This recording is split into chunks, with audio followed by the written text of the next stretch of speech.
This is the iconic Lower Manhattan skyline.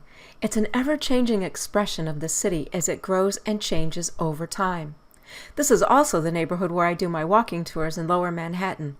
One day, on the way to one of my tours, I wondered, how did it grow to be what it is? How did it all start? Which building was the first skyscraper, and is it still here? And that's when I learned the fascinating story of the skyscraper wars of the early 20th century. To find the answers to my questions, I headed to the New York Public Library's Research Division. That's the big library at 5th Avenue and 42nd Street. You know, the one with the big lions in front. And wouldn't you know, I found a room dedicated to art and architecture. It was here that I uncovered the story of the city's skyscraper wars, which occurred over about a 23-year period from about 1908 to 1931, and it began in the oldest part of the city, Lower Manhattan. For the first 300 years of the city's history, travelers arrived through New York Harbor. From the earliest colonial ships to the cruise liners of the early 20th century, ships carried people from around the world to New York City. And the first thing the people aboard those ships saw was the lower tip of the island. It makes sense then that the modern skyline would start at the southern tip of the island and grow northward. This picture, taken in 1914, shows the Woolworth Building as seen from the Hudson River. At that time, it was the tallest building in the world, standing 792 feet high. To the right is the Singer Tower. Remember Singer sewing machines? I have one, by the way. Together, the buildings tower over the rest of the city and would have been an impressive sight to anyone arriving around that time, like my own grandfather, who arrived that year from Europe. Our story starts with the first real New York City skyscraper, the Singer Building or Singer Tower. It was finished in 1908 and towered over the rest of the city. At 612 feet, it was the tallest building in the world for 1 year, 1908 to 1909. The facade was made of brick, stone, and terracotta. The dome top was capped with a lantern. A search through photo archives shows hundreds of pictures and especially postcards like this one of the tower. The Singer Building lasted until 1967, when it was demolished to make room for a modern black steel and glass tower that is on the site today. At the time of its demolition, it was the tallest building ever to be raised, and I'm sorry to say, I have never seen it in person. The next building in Lower Manhattan to claim the title, tallest building in the world, was the Woolworth Building. At 792 feet, it stands on Broadway, across the street from City Hall. It's one of the most recognizable, iconic, and beautiful structures on the skyline. The building design was by Cass Gilbert, and if you watched my video about the U.S. Customs House, you've heard a bit about him as he designed that building as well. And it was under construction from 1911 to 1913. Of all the tall towers in Lower Manhattan, it is the most ornate.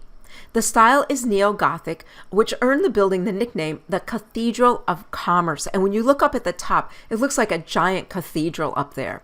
It was commissioned by Frank Woolworth, the founder of the Woolworth 5 and 10 stores, as they were called. The price was $11 million. By 1911, Woolworths was serving, I think, over 1 million customers daily throughout the United States. And when I was a little girl, I used to go to Woolworths with my grandmother to go shopping, and we would sit at the luncheon counter and have lunch there. I bet a lot of you remember that as well. The exterior is made of limestone and glazed terracotta panels. We can also see the intricate terracotta designs of the window bays. The building opened with a huge fanfare. Countries around the world and ships at sea received a telegraph announcing it was the tallest building in the world. An orchestra played the Star-Spangled Banner, and rumor has it that President Woodrow Wilson flipped on the switch that lit up the entire building from the White House. And also a massive banquet was held, I think for about 400 people. One of my own favorite parts of the building is this Tudor-style entry arch, clearly visible from Broadway. You can't miss it when you go by. And especially, I think you can't miss it because set into the arch are these grotesque Gothic statues showing seasonal farming tasks, including, look at this one, slaughtering a pig, and these strange little trees, all these creepy little statues greeting you as you enter the building. Now, like the Singer Building a few blocks to our south, we can find hundreds of postcard images of the Woolworth Building. Look at this great picture from 1921 of the building pictured with the Brooklyn Bridge, and this view of the Singer and Woolworth buildings towering over Lower Manhattan. This picture represents the island in 1918. Now, although it towered over the southern tip of the island and was clearly visible from every direction, Woolworth was still a bit north of the harbor. And down near the harbor, the big race for visual dominance was kicking off. Woolworth held the title as tallest building in the world for 16 years until 40 Wall won the title in 1929. Other major companies had their own plans to dominate the skyline. South of the Woolworth Building, nearer to the harbor at 26 Broadway, Standard Oil built its distinctive building in 1926. It stands 31 stories and 520 feet tall. It wasn't competing with the Woolworth Building for tallest. It didn't have to. Being at the foot of Broadway, it was easily seen from the harbor. It was the first in a line of ornate buildings that rose up along the famous street. Standard Oil's original Broadway headquarters was built in 1886. By the 1920s, the oil monopoly decided to expand on their original site. They bought all of the surrounding property except one small parcel. In this picture from 1930, you can see an indentation on the side street and a small structure around which the building was constructed. The single property owner refused to sell for decades, the only holdout on the block. You can also clearly see here the challenge met by the building's architects: how to make the building conform to the bend in Broadway while still having its towers align with the emerging skyline. This is one of many buildings we find in Lower Manhattan with towers skewed on the base in order to fit in with the flow of the street beneath and the aesthetic of the skyline. Looking at the highest tower, we see what looks like a temple and a pyramid.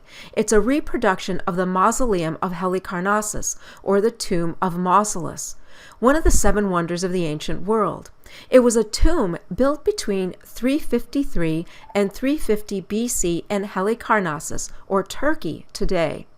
On top of the pyramid is a cauldron, which was originally lit by kerosene. Yes, it really did light the entry to New York City. Since we're in the financial district, one mausoleum of Halicarnassus isn't enough. Can you believe there are 2? In 1912, Bankers Trust built their tower at the corner of Wall Street and Nassau Street, and take a look. It's their version of the same ancient wonder.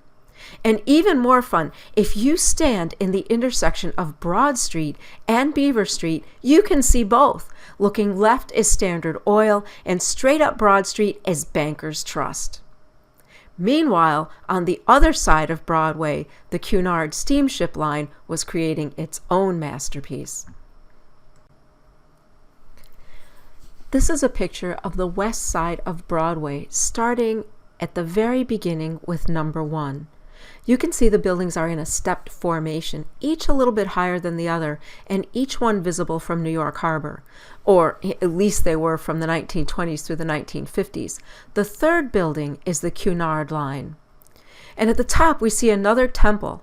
Pyramids, temples, urns, and obelisks were popular in early 20th century architecture, and there are plenty to see around the city.